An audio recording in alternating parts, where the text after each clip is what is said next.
তুমি কি দেখে শুনে বিয়ে করেছো? তোমার বর কি প্রতি রাতে মদ খেয়ে এসে মাতলামো করছে? বেশ করেছে। তুমি প্রেম করবা একজনের সাথে, শোবা আর একজনের সাথে, আবার বিয়েও করবা আর একজনের সাথে। তোমার কপালে তো শনিবারে এমনিই নাচ করবে। এই জন্য বলে ভালোবাসলে কাউকে ভালোবাসার দাম দিতে হয়, মর্যাদা দিতে হয়। ছেলে কানা হোক, খুড়ো হোক, মুড়ো হোক, কালো হোক, সেই ভালোবাসার মানুষকে বিয়ে করতে হয়। না হলে পরবর্তীকালে এ বউ দরজা খোল, এ বউ ভাত দে, তোমাকে মারা কেলাবো। আর এই যে সোনা, তোমাকে বলছি, তুমি প্রতি রাতে মদ খেয়ে আসছো বলে মনে করছো আমি বিশ্ব সেরা হুনু হয়ে গেছি। তুমি কি জানো তোমার বউ অন্য জায়গায় কর্ডলাইন করছে? তুমি রাত্রিবেলা মদ খেয়ে এসে শুয়ে ক্যালিয়ে পড়ে থাকবা, আর তোমার বউ রাত 11টার সময় রাস্তায় বেরোলেই দোষ।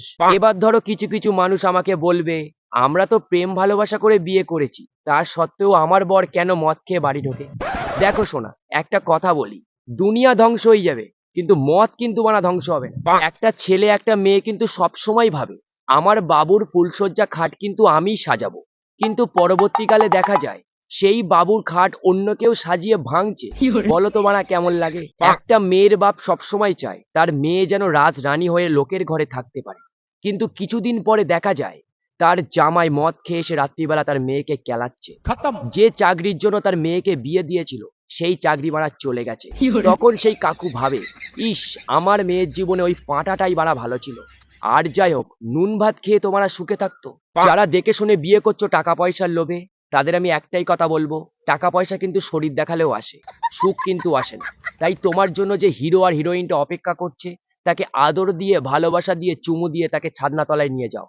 দেখবে ফুলশয্যা রাতে খাটের আওয়াজটা কিন্তু খুব সুন্দরই আসবে। ছোটবেলায় বাবা মা আমাদেরকে বলতো, এর সাথে মিশিস না, ওর সাথে মিশিস না। আমরা কিন্তু লুকিয়ে তার সাথেই মিশতাম। ঠিক এই ক্ষেত্রে তোমার বাবা যদি বলে, মা, এই ছেলেকে বিয়ে করিস না, সুখে থাকবি না, তুমি বললে, বাবা আমি আসছি, বলে মারা খেচ্ছে পালাবে। আমি যদি প্রতিটা কথা পয়েন্টে পয়েন্টে বলে থাকি আর তোমাদের যদি জয়েন্টে জয়েন্টে লেগে থাকে, ভিডিওটা পক করে শেয়ার করে দিও। আর সবাই বেশি করে প্রেম করো, ভালোবাসো, চুমু খাও, রুমে নিয়ে যাও, কিন্তু তাই বলে নিজের পার্টনারের সাথে যেও, বৌদির সাথে যেও না।